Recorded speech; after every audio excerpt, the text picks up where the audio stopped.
Mulanya. Ini bukan karena packing ya, hei. Ini barangnya nggak sesuai. Goblok. Masalah barang nggak sesuai bukan urusan kita, Kak. Iya, kenapa lu ngotot tugas lu? Ini pelanggan seller, goblok. Pernah ada seseorang disebut oleh Nabi di hadis Muslim, puasanya rajin, sholatnya rajin, tapi dia bangkrut di akhirat kelak dan dilemparkan ke neraka. Itu ada di hadis Muslim dari sahabat Abu Hurairah. Disebut orang muflis oleh Nabi. Jadi di akhirat itu begini, Pak. Ini ya, Bu ya. Kata Nabi, yati yaumal qiyamati bi salatin. Ada orang ahli salat datang di hari kiamat, rajin salatnya. Wasiyamin, rajin puasa. Wa zakatin, rajin zakat. Cuman maaf, wa yati qad syatama hadza. Cuman rajin juga mencela orang. Ini Nabi kalau sampaikan pasti terjadi.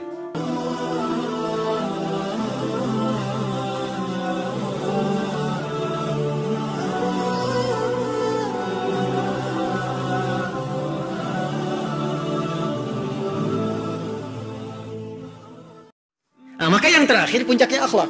Karena itu pernah ada seseorang disebut oleh Nabi di hadis Muslim, puasanya rajin, sholatnya rajin, tapi dia bangkrut di akhirat kelak dan dilemparkan ke neraka. Itu ada di hadis Muslim dari sahabat Abu Hurairah. Disebut orang muflis oleh Nabi. Jadi di akhirat itu begini, Pak. Ini ya, Bu ya. Kata Nabi, yati yaumal qiyamati bi salatin. Ada orang ahli salat datang di hari kiamat, rajin salatnya. Wasiyamin, rajin puasa. Wa zakatin, rajin zakat. Cuman maaf, wa yati qad syatama hadza. Cuman rajin juga mencela orang. Ini Nabi kalau sampaikan pasti terjadi. Ada orang ahli salat rajin mencela, akan ditemukan. Rajin puasa, rajin nyela. Rajin taklim, rajin berselisih, ada. Ya, hati-hati. Rajin haji, ada. Tapi sayang, maaf. Wa daraba hadza, senang berkelahi. Puncaknya wasafa kadama hadza, ada yang menumpahkan darah dan menyebut nama Allah di dalamnya. Sekarang kebukti. Orang sekarang tembak orang lain, Allahu Akbar. Bom orang lain, Allahu Akbar. Dengan konteks yang salah. Kebuktian. Nanti di hari kiamat ketika dihisab, wa yati qad syatama hadza wa qadzafa hadza, dan seterusnya. Perhatikan, tu'khadhu hadza min hasanati. Orang yang salat tadi, ketika dia salat dan mencela orang lain, maka pahala salatnya langsung diambil, dipindahkan pada yang dicela itu. Makanya saya sering katakan, kalau sedang dicela orang, enggak usah marah. Transferan pahala. Dan enggak usah bikin status juga. Alhamdulillah ditransfer pahala oleh si dia tuh, dasar mencela, pindah juga. Itulah akibatnya dosa mencela, tapi ditunjuk orangnya. Itu sama aja pindah. Jelas ya?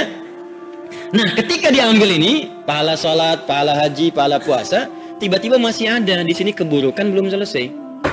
Pernah fitnah orang misalnya, dan nggak ada yang bisa nutupin. Maka diambillah dosa yang ini, dosa orang tadi, yang difitnah tadi, ditimpakan kepadanya. Faturiha finnar, maka dilemparkan ke neraka. Makanya akhlak itu punya kedudukan yang sangat penting dalam Islam. Al-Imam Al-Baihaqi dalam kitabnya Syu'abul Iman, tingkatan-tingkatan iman, menuliskan di nomor hadis 2009-2010 tentang esensi diutusnya Nabi. Mengambil keterangan di Quran surah kedua ayat 151. Apa kata Nabi SAW? Innama bu'ithu liutammima salihal akhlak. Esensi aku diutus ini untuk menyempurnakan akhlak yang mulia. Jadi tujuan ibadah, akhlak. Akidah mengarah pada akhlak yang baik. Jadi kalau ada orang Islam gak baik, pasti ada yang salah dengan keislamannya. Ada yang ibadah nggak baik akhlak, pasti ada yang salah. Oh, kita baru selesai sholat, assalamualaikum, damai. Assalamualaikum, tenang, nyaman. Maka dari itu, Al-Imam Al-Bukhari memasukkan kategori akhlak dalam kitab iman di hadis ini. Jadi hadis yang akan kita baca ini hadis tentang parameter nomor 3, tapi dikaitkan dengan kitabul iman karena menentukan kualitas keimanan seseorang yang diukur dari akhlaknya. Jelas sampai sini? Halo? Nah, itu maksudnya. Hadisnya belum kita baca, ya, belum. Baru satu kalimat ini. 10 menit lagi ya, boleh? Ya, saya selesaikan dulu. Al-Muslimu, orang Islam yang baik itu, terjemahkannya demikian. Baik akhlaknya, awas, hati-hati, dan baik imannya. Man salimal muslimuna min lisanihi wa yadihi. Sekarang kaidah khusus dulu. Adalah orang yang bergaul baik dengan lingkungan orang-orang Islam sesamanya. Ini kalau tinggal dengan sama Muslim. Sehingga orang itu merasakan selamat dari keburukan lisan dan tangannya. Secara singkat begini, kalau orang Islam baik itu adalah orang yang bisa berperilaku damai dan tidak menyebabkan keburukan pada orang lain dengan lisan dan tangannya. Kenapa disebutkan lisan dan tangan? Berarti Ustadz, kalau kaki boleh ya? Saya kesel sama dia, lisan jangan bicara, tangan jangan bergerak, tapi tendang sama kakinya. Karena nggak ada di hadis. Nah, cara bacanya bukan begitu. Ya, pengertiannya bukan seperti itu. Ini disebutkan dengan kalimat dzikrul ba'dhi yuradu bihil kullu. Kalau di bahasa Indonesia itu sinekdok pas prototo. Lawannya sinekdok totem pro parte. Pas prototo disebutkan sebagian mewakili keseluruhan. Kalau di kaidah Quran begini, pernah dengar ayat ini? Wala taqul lahuma uffi wala tanharuhuma. Quran surah ke-17. Ya, Anda baca dari ayat 23 sampai 27. Paling kiri dari tengah sampai dengan ke bawah.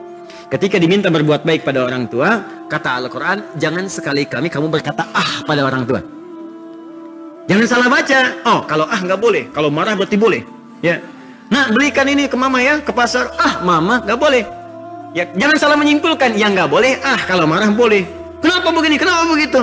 Kan tidak disebutkan Ustaz dalam Al-Quran. Bukan begitu cara bacanya. Saja tidak boleh, apalagi yang lain. Kenapa di sini disebutkan lisan dan tangan? Karena kebanyakan orang itu berbuat buruk dengan lisan, kalau nggak tangan, Pak. Jarang orang berbuat buruk pakai kaki. Coba kalau berselisih pertama kali dengan lisannya kan? Silakan cek. Orang nggak senang dengan orang, pertama kali lisan. Kalaupun orang yang nggak ada, dibicarakan di belakang karena lisannya tajam, Pak. Orangnya nggak ada dengan kita, dibicarakan dengan lisan kita. Saya enggak kok Pak Ustadz. Bagus. Nggak seperti ibu itu tuh Pak. Kalau ada masalah dia mau sama. Itu lisan namanya.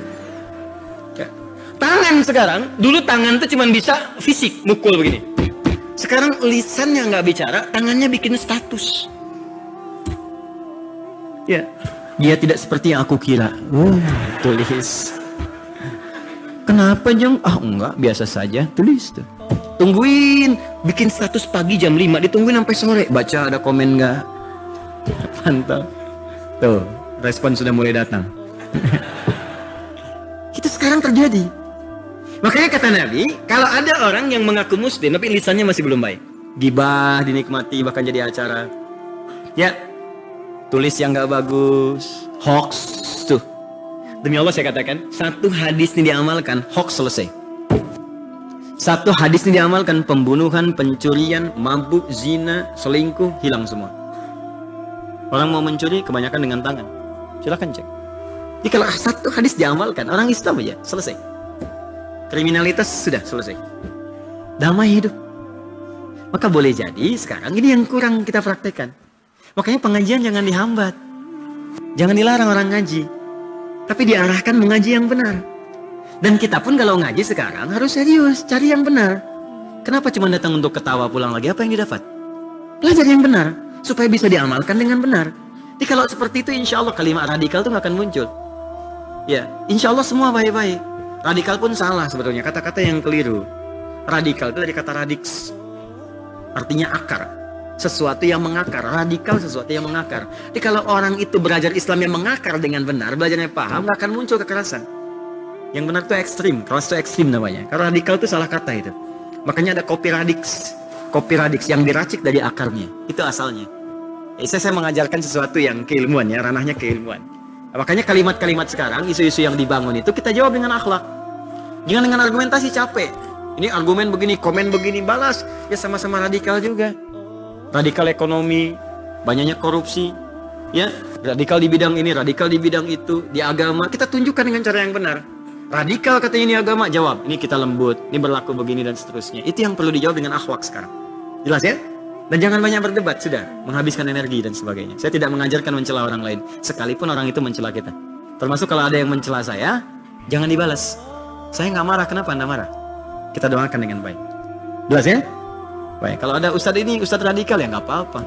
Saya dikasih gelar dari Universitas Amerika, International Passion University, ngasih gelar ke saya, Dr. Honoris Causa di bidang dakwah moderat. Di Amerika memberikan gelar ke saya sebagai dai moderat. Anda nyebut saya radikal, Anda kurang minum susu. Tapi kan tidak harus berdebat, kita jawab dengan akhlak, dengan mulia. Jelas ya? Baik. Dia jangan rame-rame lah. Oke, teruskan. Fokus baik-baik. Ini kalimat pertama. Jadi jaga lisan. Tolong perhatikan ya, sebulan lagi kita ketemu. Saya harapkan keluarkan oleh kita. Ya, keluarkan oleh kita kalimat hadis ini. Jadi mulai sekarang tahan lisan. Bawa ke rumah tangga. Suami istri sedang ada, maaf ya, perbedaan pendapat. Tahan lisan. Jangan mencela. Awas hati-hati, jangan dibicarakan di belakang. Ibu pengajian, awas hati-hati. Kelemahan perempuan itu banyak di lisannya. Laki-laki banyak di matanya. Awas hati-hati. Perempuan 2 di lisan dan di telinga. Ya hati-hati Bu ya, kalau nerima telepon dari orang gak dikenal, udah batasi aja. Lisan kalau bicara dengan teman-teman tuh ada di Quran surah 4 ayat 34. Sekalipun ibu kumpul-kumpul jangan sampai berbicara pada sesuatu yang gak harus dibicarakan. Apa diantara contohnya? Perempuan istri solihah tidak akan mengungkit tentang suaminya ketika tidak sedang bersamanya. Kecuali kalau ada konsultasi dengan orang yang thiqah dipercaya. Kalau tidak jangan bicara. Memang judulnya pengajian tapi kadang-kadang gak tertahan. Jang apa kabar? Baik, alhamdulillah. Sehat? Sehat. Keluarga? Baik. Suami gimana? Di situ masalahnya.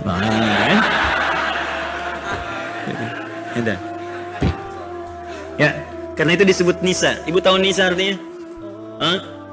Perempuan tuh kalau sendirian mar'ah namanya Pak. Ya, kalau banyakan nisa. Kalau laki-laki konsisten. Sendirian rajul, banyakan rijal.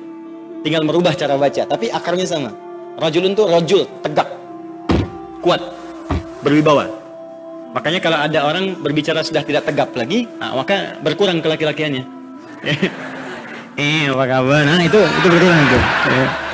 Makanya dia nggak bisa jadi imam sholat. Kalau jadi imam bubar jamaah. Ya Allah. Bubar nanti. Ya. Paham ya? Tapi perempuan tidak. Perempuan kalau sendirian mar'ah, banyakan nisa. Apa itu mar'ah? Dari kata muru'ah.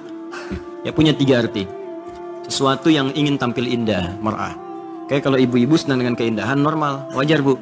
Gak apa-apa gitu kan. Bangun tidur, cek lagi, semua mesti rapi. Mau ke pengajian, make up dulu, dandan yang rapi. Kadang-kadang seragaman. Kadang minta pendapat ke suami, gak apa-apa Pak. Dijawab aja respon. Papa mau ngaji nih, kapan Mas? Siang. Pak bagus mana ya Pak, yang merah atau yang biru? Kayaknya biru deh mah. Merah deh katanya. Ya, nanya tapi dapat jawaban sendiri Pak. Ya, kalau dipakai alhamdulillah, begitu keluar kuning. Ya, nggak apa-apa. Turun, cek lagi kan. Turun mobil, kaca spion, lihat lagi. Emang nggak apa-apa, biasa. Dibuka di tas ada cermin, nggak apa-apa. Makanya orang Arab punya peribahasa al-mar'atu kal mir'ah. Perempuan lekat dengan cermin. Untuk menunjuk pada makna pertama, keindahan. Kedua, senang tampil terhormat. Ketiga, amat perasa. Kalau di psikologi ada IF namanya, enfuhlung. Ya, seperti mir'ah, seperti cermin nilai rasanya. Bapak tahu cermin ya? Ya, cermin tuh kalau kita pecahkan, bisa nggak disusun lagi? Bisa Bu, jangan salah. Bisa disusun lagi, cuman tak mampu memantulkan bayangan yang sempurna. Sama perempuan begitu, kalau disakiti cepat memaafkan, cuma sulit melupakan apa yang dialami. Catat ya. Gitu. Makanya kalau punya persoalan sekarang, rekening listrik 15 tahun yang lalu ada lagi. Ya. Dulu juga kan Bapak dulu juga, padahal kan persoalannya sekarang gitu. Tapi itu biasa, artinya normal. Artinya biasa. Cuman kalau banyakan berubah menjadi nisa. Tadi kata nasa. Apa itu? Satu, sifat yang mudah tersentuh keadaannya, dan kedua, yang gemar mencurahkan apa yang dirasakan. Jadi maksudnya begini, perempuan itu sependiam apapun kalau sendirian, kalau ketemu temannya bisa ngobrol, cerita. Nah kalau sedang cerita itu jangan menceritakan apa yang dilarang oleh Al-Quran dan Sunnah. Di antara larangannya di Quran surah keempat ayat 34. Makanya jaga lisan di sini, kita praktekin ya sebulan ke depan. Jaga tangan ya, hati-hati tangan. Puncaknya semua anggota tubuh kita. Kalau bisa begini, kalau bisa sepekan ini latihan dulu. Latihan lisan dulu lah sepekan. Di setiap ingin berkata yang kurang baik, tahan. Ingin bicarakan orang, tahan. Datang ke perkumpulan sedang bicarakan orang, pamit dulu sebentar. Kemana sih? Sebentar, nanti saya balik lagi. Ya, dan jangan menyinggung mereka. Antum sih gibah sih, ngapain ada di sini buat? Gak usah. Pelan-pelan. Atau langsung ganti topik, potong langsung. Begitu sedang bicarakan orang, ada kabar nih, masya Allah hadis Nabi gini. Bagus nih pengajian ini, nggak apa-apa. Soleh kamu, bukan? Saya masih. Gitu aja potong supaya jadi baik. Jelas ya? Nah, nanti pekan berikutnya latihan lagi, turun ke telinga. Ya, terus ke mata sebelumnya, lihat mata kan, lihat TV, acara nggak bagus, latihan mata, palingkan channelnya, pindahkan. Ya, nah, kalau Anda sudah bisa memalingkan, itu tahap iman pertama. Kedua, dengan istighfar, astagfirullah, jadi itu tahap iman paling tinggi, nomor 2. Ya, jadi kalau anti baru bisa berpaling, iman pertama, bisa istighfar, iman tahap kedua, lebih tinggi. Itu istighfar itu menggugurkan dosanya. Jadi begitu Anda palingkan kan kadang nggak sengaja terlihat kan. Nah, begitu istighfar itu menggugurkannya, hilang seketika. Biasanya kalau latihan, biasanya itu istighfar agak telat. Ya. Atau gini, yang sering terjadi istighfar cepat tapi berpaling telat. Ya, itu sering terjadi. Astagfirullah. Tapi nggak pindah-pindah itu. Ya. Nanti lama-lama kebiasaan juga hilang. Ini prakteknya. Saya nggak pengen Anda belajar hafal ini, nggak bisa dibacakan tapi prakteknya nggak ada. Ya, itu ya poinnya ya. Turunkan ini.